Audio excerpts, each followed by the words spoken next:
Butch Cassidy was the leader of the Wild Bunch, heroes to some, villains to others.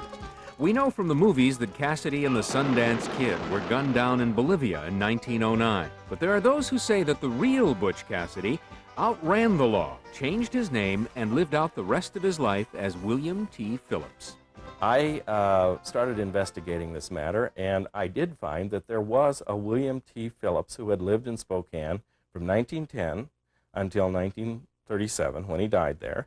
Newspaper reporter and historian Jim Delente heard a story in 1972 that told of a man who had claimed to have attended the funeral of Butch Cassidy in 1937. There were stories that he had told close friends that he was Butch Cassidy. There are only 2 authenticated photos of Butch Cassidy. The legendary Cassidy had always tried to hide his true identity. The eldest son of a large Utah family, Butch's real name was Robert Leroy Parker. Someone asked Butch why he robbed banks, and he says, "'Cause that's where the money is."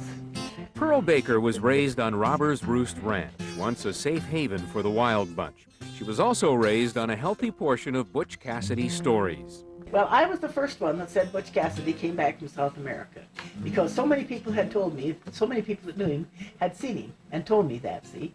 So I said that he'd come back from South America, and my goodness, was I hurrah'd about that. Jim Delente, too, began hearing stories about Butch. In one, a woman told him she was the oldest friend of William T. Phillips, that she knew Phillips was in fact Butch Cassidy, that Phillips had his 6 guns and had written a manuscript detailing the life and times of Butch Cassidy. So I wanted to find out if this manuscript was authentic and if it was indeed Butch Cassidy's life story, so I began researching it very thoroughly.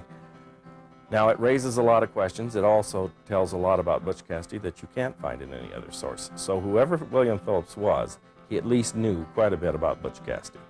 Handwriting samples of the 2 men were compared. All that the experts could conclude was that there were many similarities. Photos were placed side by side.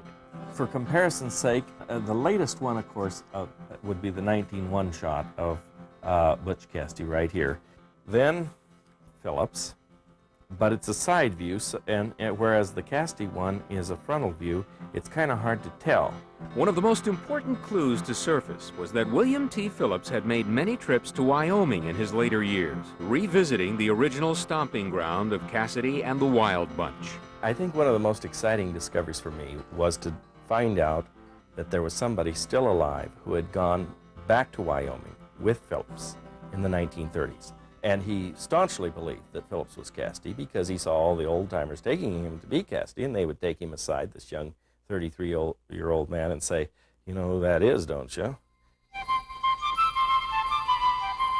In Wyoming, Phillips carried on a liaison with an Indian woman, the same woman who was Butch Cassidy's girlfriend in earlier days. Later, Phillips sent her his most prized possession, a Mexican fire opal ring, inscribed with the name George Cassidy. Why would he send it to this woman in Wyoming, this Indian woman, who was, we know, at least alive during Butch Cassidy's day, and probably would not have been fooled by an impostor? Why would he do that if he were not Butch Cassidy? That's one of the great mysteries of this whole thing. It's kind of fun to have a mystery, isn't it? But I'd like to know my own self, but I doubt very much if I ever will. William T. Phillips died in Spokane, Washington in 1937. The remains of Butch Cassidy have never been found.